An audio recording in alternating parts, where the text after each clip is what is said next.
But atmospheric gas means nitrogen, oxygen, moisture, carbon dioxide, something like that. But he found introducing oxygen worked very much to contribute to reduce coefficient of friction very drastic. So it's great if we consider that this was done in 1940s. At the same time, we can find coefficient of friction doesn't go back to as low as beginning stage. That means oxygen was not good enough. Even after 12 hours, still here. But originally around 0.3. I believe this is a contribution of water, humidity. This difference is caused by humidity, I believe. Anyway, this is about the friction. So now he clarified environmental gas gives substantial influences on friction. So how about where? Do you remember this guy is my professor, Professor Sasada, explained this kind of phenomenon. If we increase the pressure of atmospheric gas like this, where amount will become like mountain shape. That is what he explained. How it happens? I believe you remember the Professor Sasada's this wear model, adhesive wear model. Surface adhesion will be controlled by atmospheric gas. So if gas worked very nicely as a lubricant, no adhesion, no much wear. From that understanding, he tried to explain this phenomenon. Why? In the some amount of gas pressure, wear amount becomes highest, and in lower gas pressure or higher gas pressure, wear amount will decrease. Why? He tried to explain this based on his wear model. Let's say this one, number one, in vacuum. Actually, there are no protective layer by gas adsorption. So it's metal to metal contact, and it will cause severe adhesion. And once transfer, it will not come out. This adhesive substance can grow like this, but because this adhesion is so strong, this adhesive stuff cannot come out from the sliding system. The surface will become very rough, friction will be high, but if we measure the weight, not much change. That is a phenomena at work. Then if we introduce some gas into the sliding system, 2 or 3, because of adsorbed gas, this growth adhesive substance can come out from the sliding system because surface is no longer so sticky. So introduction of gas will accelerate where debris discharge. That's why wear amount goes up. After that, if we put plenty of gas inside, number 4, number 5, gas will protect the surface very nicely, and even this kind of adhesion will be prevented. So where amount will start to decrease. And if we have enough amount of gas, that will prevent adhesion. And where amount becomes very low. And even those gas, let's say oxygen will make protective layer, oxide protective layer of the surface, no severe adhesion, and wear rate will become very low. That is a mechanism of gas to influence the wear.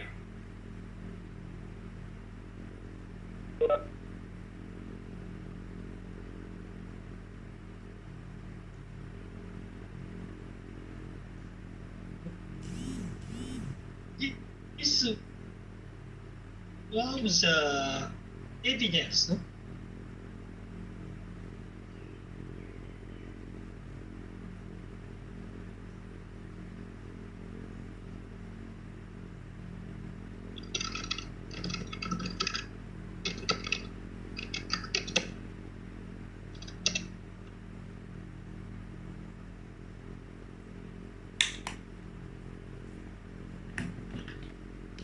Okay. Thank you. Yeah, this slide shows you the evidence of influencing environmental gas as an influencing factor. Actually, this picture shows you the sliding test result. Bearing steel, this is a very hard steel used for ball bearing. Slide against with each material.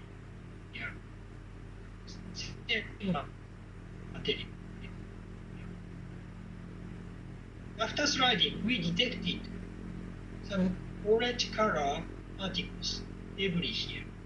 We analyzed these orange color things. Yeah, sliding stuff. We take a picture using the scanning electron microscope, and we found in the sliding track we can find something like this. By analysis, chemical analysis of this surface, we detected. This is a scanning electron microscope, and we detected brighter color part is iron. And for this picture, brighter obviously this part.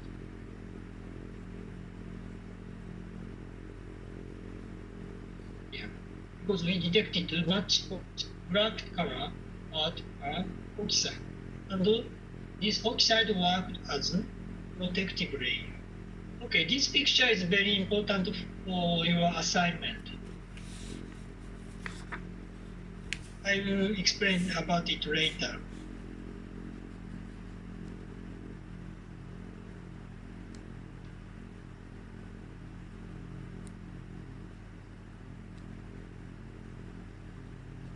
So, how environmental gas influence sliding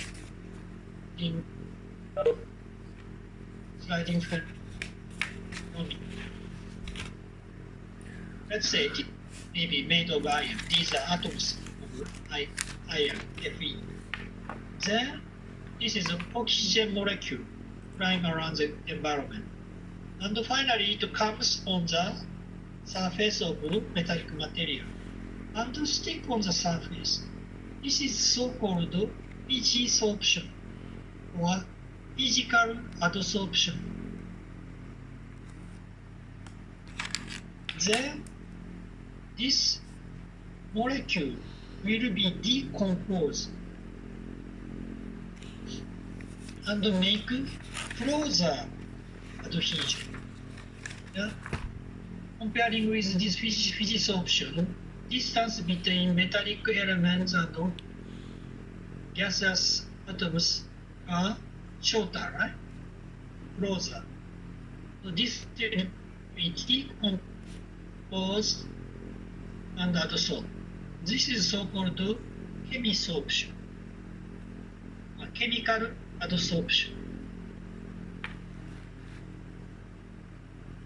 Then moving this, actually this is already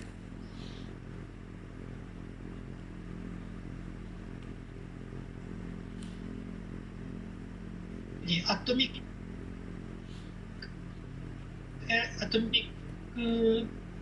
this is atomic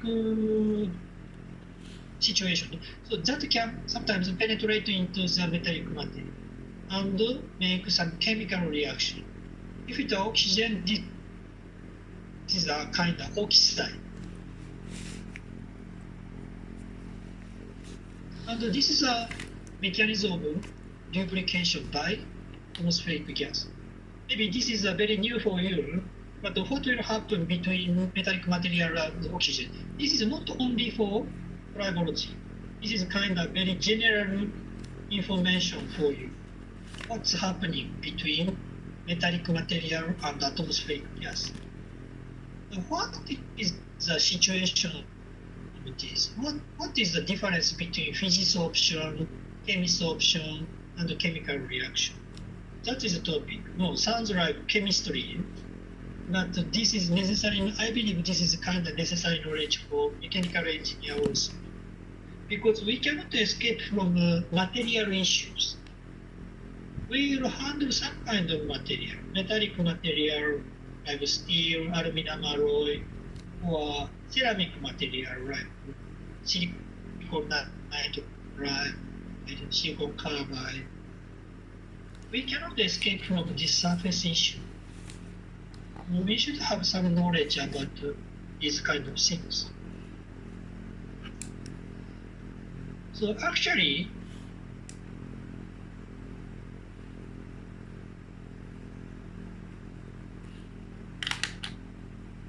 we can express these kind of things by their potential energy. When atmospheric gas molecules are apart from the surface energy is high. And when it approaches, surface energy becomes, the potential energy becomes low, because they are attracting with each other. So in terms of energies, potential energy, this is a potential energy chart, and this is the distance between molecule and surface. We will assume, we will define in infinite distance, potential energy is zero.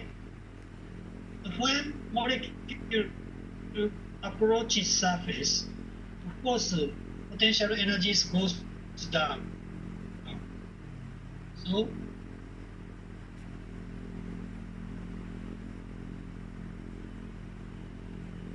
goes down, and we will have some bottom here, and it will become stable. What does this mean? I will explain this with the next slide.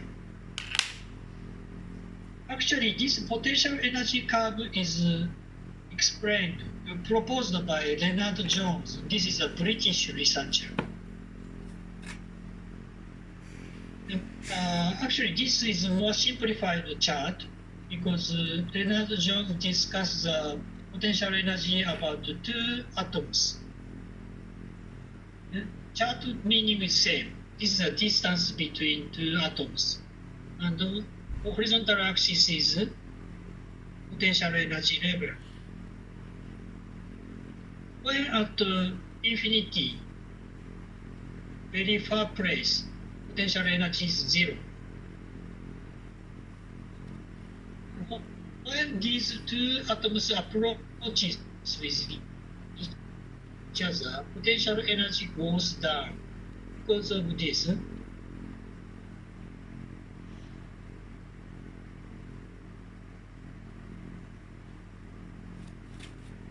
So, because of when they are far enough to each other, London dispersion force will work. That means attractive force. So distance becomes smaller, then potential energy will go down. It's same as something, you know, potential energy of material, right? If we drop something, potential energy goes down. At the same time, velocity increase, falling down velocity increase, that means kinetic energy goes up, right? It's same. Because they are attracting with each other by proton dispersion force, when they approaches, potential energy goes down. But if they approach too much, of course, each atom has its electron cloud outside. And if distance between them are too short, Pauli exclusion principle, based on Pauli exclusion principle, some repulsion force will be generated. I believe you learned this in material science. Actually,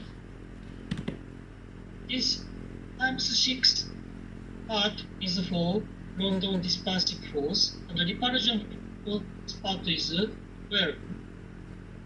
So actually, this rate curve is a combination of this curve and this curve.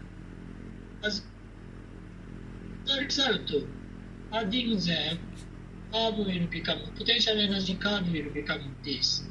But of course, everything will look for lowest potential energy curve here. That means these molecules will come accelerated, and here it will swing. So this part is most stable part, lowest potential energy part.